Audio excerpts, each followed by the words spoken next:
In today's video, I will be 3D printing a special birthday gift for my grandfather. It's a custom RGB light with his name Opa on it. So without further ado, let's dive right in. After designing my 3D model in a CAD program, it's time to bring it to life. We will be slicing it in the software and then printing it out. Get ready for a short time lapse.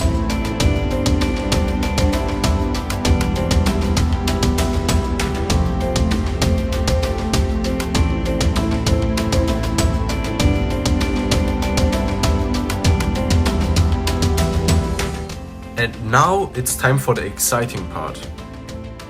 Soldering the RGB lights to the cables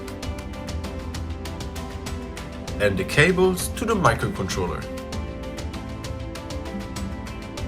The next step involves plugging a 5V output into the microcontroller. But before we do that, we first have to program the microcontroller. This is the program I put onto the microcontroller. Let's see if the program works. Yes, it works! Now I plug everything together and test it out. I begin with the NeoPixel RGB lights.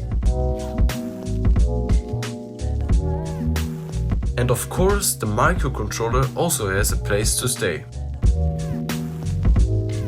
Even during the day you can truly see the name shine, but now with lights off.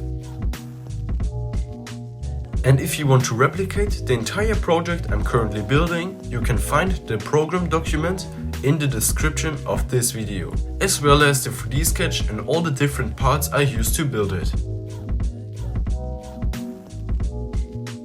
Thanks for watching and see you in the next video.